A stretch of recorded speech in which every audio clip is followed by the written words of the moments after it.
The iPhone 17 lineup is right around the corner, and as usual, the rumor mill is in full force, setting up what we can expect out of Apple's flagship devices for 2025. So in this video, we're going to be going over some of those rumors, including what these devices are going to look like, their features, as well as pricing and availability. So let's jump right in. When it comes to Apple, we already know that they are hardly the quickest brand on the market to change the formula on their products. With the iPhone in particular, it's been quite a few years since we've seen any sort of major shift, especially when it comes to design and product ID. But thankfully, it appears this year we're going to have some movement that Apple hopes will sway users to upgrade from legacy phones such as the iPhone 13, 14, 15, or from a competing brand. Well, I'm sure a lot of you will let me know in the comments anyway. Let me know if you think they'll succeed. But here we go. Combing through the latest rumors, there is a lot going on here with the iPhone 17. But let's start with this brand new lineup. Alongside the usual iPhone 17, 17 Pro, and 17 Pro Max, the biggest announcement will likely be the addition of Apple's thinnest iPhone ever, the iPhone 17 Air. This device is seen as a replacement for the Plus model that we normally have, and it's rumored to pack a 6.6-inch 120Hz AMOLED display, as well as Apple's new A19 chip. However, the main story is its form factor. At just 5.5 millimeters thin and weighing only 145 grams, that undercuts Samsung's S25 Edge and is even thinner than the iPhone 6 that kicked off that Bendgate fiasco. Thankfully, this time around, it's rumored to have a titanium frame, meaning it'll survive even the most caked out pockets. Now, this sounds good in theory, but the catch in order to get to that thinner form factor is that they included a smaller battery. Rumors are heavily pointing to a cell that is under 3,000 milliamp hours, likely at 2,800 milliamp hours. Even accounting for an underclocked A19 SoC and Apple's in-house 5G modem that is relatively power efficient, as we've seen in the iPhone 16e, something like 2,800 milliamp hours of battery capacity is simply not enough. This is a real shame, especially when you realize that, again, it is replacing the Plus model of iPhone, which has always been known for its stellar battery life. Even more disappointing is the simple fact that both Apple and Samsung, these industry leaders, are skipping out on new battery tech like silicon carbon, which would absolutely be perfect on thin phones like these. But alas, the iPhone 17 Air is slated for pricing at around $899 here in the United States.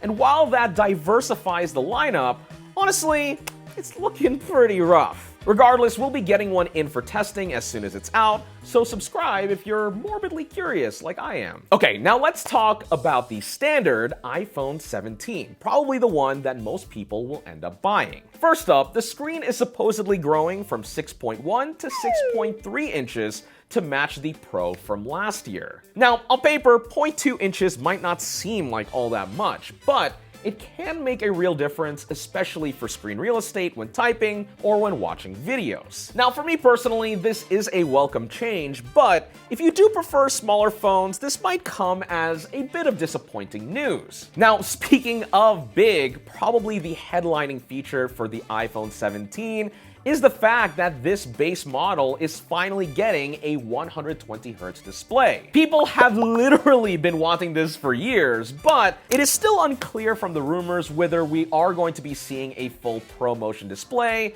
or just a fixed 120Hz. I'm pretty optimistic that it will have the full adaptive refresh rate, but then again, it's Apple, you never know. Under the hood of the iPhone 17 should have the standard version of Apple's A19 chip. This continues the precedent that they set last year with having a base chip for the base phone and the Pro chip for the Pro phone. But here's the interesting part. Both the A19 and A19 Pro are reportedly not trying to win any benchmark wars this year. Instead, Apple is focusing on efficiency. Even still, I do think these chips will be plenty fast and show year-over-year improvement, but rumors are suggesting that, especially compared to something like the Snapdragon 8 Elite Gen 2, that isn't out yet but should be coming out in a couple of months, that chip should actually outperform Apple, though at the cost of efficiency and, of course, device battery life. And if I'm being real, I don't think most normal people will probably tell the difference, but I do think they would gladly take better battery life over a slightly higher Geekbench score. Moving on from performance, this base model iPhone 17 is expected to keep the same dual camera setup from last year. That's a 48 megapixel wide as well as an ultra wide camera. However, the real good news is that supposedly this phone is getting an upgrade to its selfie camera up to 24 megapixels. Honestly, it's been a long time coming. The front-facing cameras on these iPhones tend to look pretty crunchy. And as for price, it is looking to stay at around that $799 price point, making it the only iPhone model that is seemingly not getting a price hike. If that holds true, honestly, we're seeing decent value for the upgrades here. Alright, now let's get into the heavy hitters, the iPhone 17 Pro and iPhone 17 Pro Max. And it appears for 2025, we're going to be getting a lot of meaningful improvements. And let's start with probably the one I'm looking forward to the most, cooling. Now again, these phones are going to be running Apple's A19 Pro SoC, but this time around, they are finally adding a vapor chamber cooler. This should allow for better, consistent, more sustained performance, and it's something that we've seen on Android flagships for literally years. So it's about time that Apple caught up. Regardless, this is super promising stuff to hear. The amount of times that my iPhone screen has dimmed while gaming or editing photos with a ton of masks in Lightroom can be quite annoying, and a lot of that really comes down to thermals. And while this is not necessarily a one-trick pony to alleviate this, and we'll certainly have to see how Apple implements it, but hopefully this means the phone will have to resort to less extreme measures to keep itself cool. Okay, now let's talk about cameras, and it appears that Apple is trying to experiment a bit here. Supposedly for this year's iPhone 17 Pro and 17 Pro Max, these models might be getting a mechanical aperture this year for its main camera. Now, for those of you out there that aren't camera nerds or don't know much about lenses, let me break down why this could actually be a big deal. Cameras on most smartphones have a fixed aperture. That's the opening that lets light into the sensor that cannot change size. This is opposed to a lot of point-and-shoots and interchangeable lens cameras such as DSLRs or mirrorless ones, where the lens itself has an aperture that can be adjusted to allow more or less light to hit the sensor. Generally speaking, wider apertures allow for a shallower depth of field, aka making a clear separation between the subject and the background. Phones such as my iPhone 16 Pro Max not having the ability to change aperture values, combined with a relatively small sensor in here, is why portrait mode even exists. Apple and pretty much every phone company on the market uses software tricks to add blur to backgrounds in order to mimic a bigger camera with wide apertures. Not to ding on it, sometimes it can actually look pretty good. Though other times you can definitely tell that it's fake, especially around hair or glasses. However, on the flip side, having an actual mechanical aperture on a smartphone could add an extra level of control for photographers, which is always good to have. In theory, you can choose to have that food pic with shallow depth of field, or if you're taking it in broad daylight, you can close that aperture down smaller to get everything in focus with crisper detail. As someone that actually uses iPhones a lot for production, having exposure control independent of shutter speed can help introduce more natural motion blur in brighter conditions for less stuttery action. Now, obviously, I wouldn't expect mirrorless camera levels of control or visual fidelity here, but this would put the iPhone in the same league as maybe high-end point-and-shoots such as the Sony RX100, which is pretty dang impressive for a phone. Though to be fair, I am also actually a bit skeptical of this actually happening. Samsung did try this with the Galaxy S9 way back in 2018, and the actual functionality wasn't all that great. The phone had quite a few issues keeping subjects in focus, and the mechanism was quite expensive for Samsung to manufacture. However, here in 2025, camera sensor tech and processing on phones have gotten so much better in the past 7 years, so I hope that the execution will work if this rumor does end up turning into reality. Looking beyond the mechanical aperture, the iPhone 17 Pro Max in particular is rumored to be the first iPhone with 3 48-megapixel cameras. We're talking the wide, ultra-wide, and telephoto. This would mean uniform quality across all 3 lenses. No more getting dramatically different results when you switch between them. Speaking on the telephoto specifically, the rumors are a bit unclear on how much zoom we're actually going to get. Some say 3.5x, others say 8. And honestly, until Apple actually announces this thing, I'll just take all of this with a grain of salt. Though somewhat exciting, I guess Apple is finally ready to give us 8K video on the iPhone 17 Pro, which I don't know if it'll really be that useful for me. Honestly, the 4K on the 16 Pro Max has been totally fine for me, especially with ProRes. And at 8K, these files have got to be massive. Also, before anyone says it, yes, the Galaxy phones have been shooting 8K for a while. I'm not implying that Apple has invented 8K, though realistically they might. Apple, don't do it.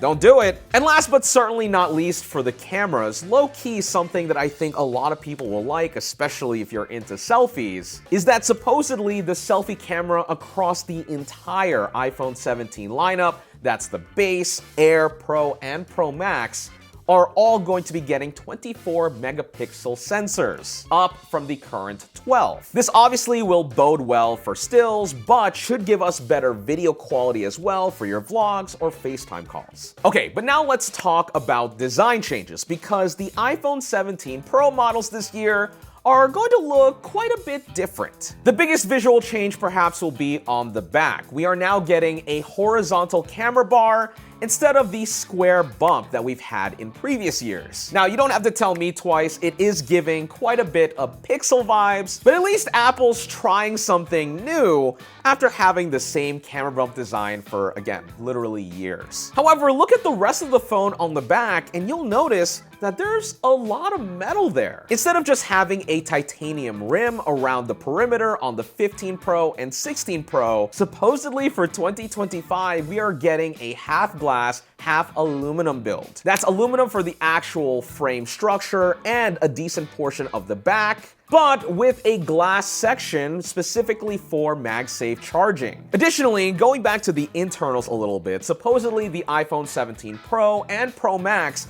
are getting a bump to 12 gigs of RAM, up from 8 last year, which should help future-proof these phones should Apple Intelligence start being useful. Though it is worth noting that the base price for the iPhone 17 Pro will be starting at $1,050 this year. Now, to Apple's credit, virtually this does seem like quite a big increase, but they are giving you double the storage from what they did last year and for $50 less. So, might not be too bad at all. Okay, so that's the hardware, but what about the software? Of course, none of this is really new because Apple unveiled iOS 26 at WWDC earlier this summer, and like a lot of people out there, I've had a bit of time with the beta to see what's up. The big headline this year is the visual overhaul that Apple is calling Liquid Glass. Now, I don't like downloading betas on my daily driver work phone, so I've actually been running the iPad equivalent of it, and mostly, I've been a fan. It has been quite rough around the edges, especially with the aesthetics, with Apple playing around with transparencies,